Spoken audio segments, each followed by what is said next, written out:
Isang magandang araw na naman sa ating lahat, ating mga kasabay at sa mga sumusubaybay sa akin, sa aking YouTube channel and sa Facebook and Reels and TikTok. Dito na naman po tayo sa video ko ngayon, ngayong araw na to. And ito na po yung tapos na po ang ating greenhouse dito sa Lapu-Lapu Street, Nara, Palawan. Na ito na po ang bagong greenhouse ng lettuce na mas pina-high-tech po siya. Mas pina-high-tech po talaga. Ito po yung tinatawag nating NFT, which is Nutrient Film Technique Hydroponic Lettuce Farming. Yan po yung parang second method or pwedeng for the second mas improve sa pagtatanim ng lettuce. Ito po yung NFT, and then the first one is ang tawag ko dito ay kratki. They call that kratki, yung mga nasa styro, na kung makikita natin nasa styro siya, which is yung water dyan, tinitimpla yung solution and the pH, ganon, and then ilalagay lang dyan until ano na yan guys, mga kasabay, until harvest na siya.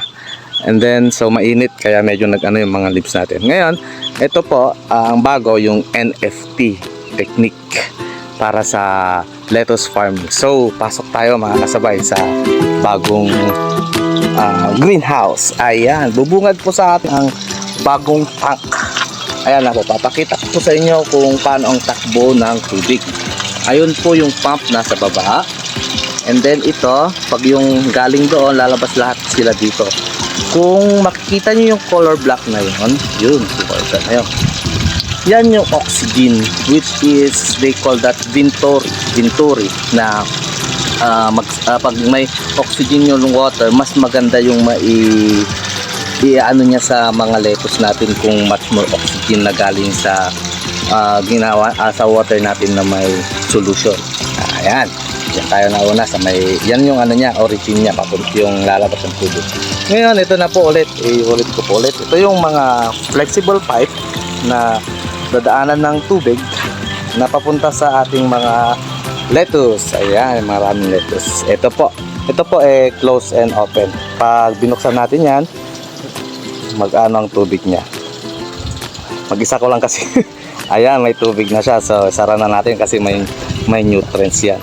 Alright, so balik tayo. So ang tubig niyan continuous na dito na siya papasok.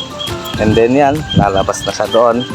So paglabas niya doon, may papakita ko mamaya yung drainage doon sa ano. And then babalik siya dito. So ito, mas easier na siya. Kasi ito, yung tubig niya continuous na.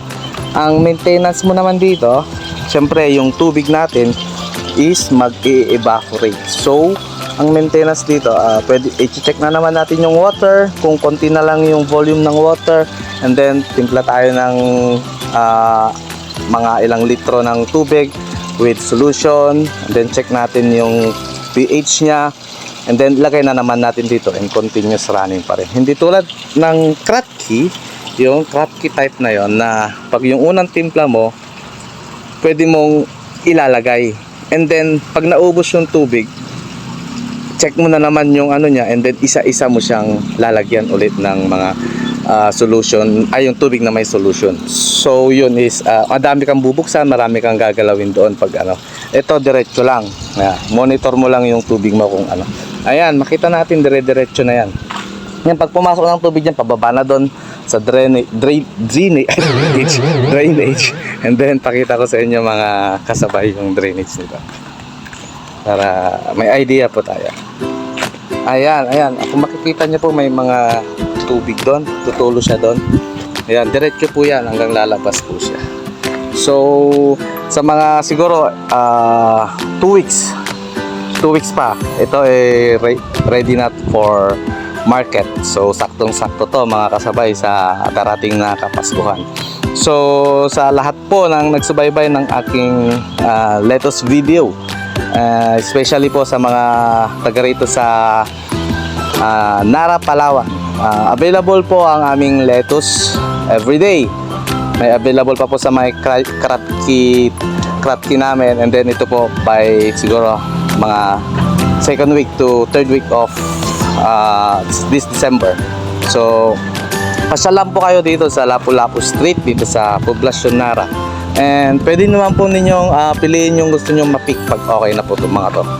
Piliin nyo po yung gusto nyo at yung napakalaking lettuce para sa inyo, para sa paghahanda yung Pasko or New Year. So salamat po at tuloy-tuloy nyo po ang pagsubaybay sa aking mga video para maipakita ko po sa susunod na linggo or days kung ano yung improvement ng ating mga new NFT lettuce greenhouse dito sa Lapu-Lapu Street, Nara, Palawan. Salamat po mga kasabay at huwag ka po kayong magsasawang manood ng aking video. Maraming salamat.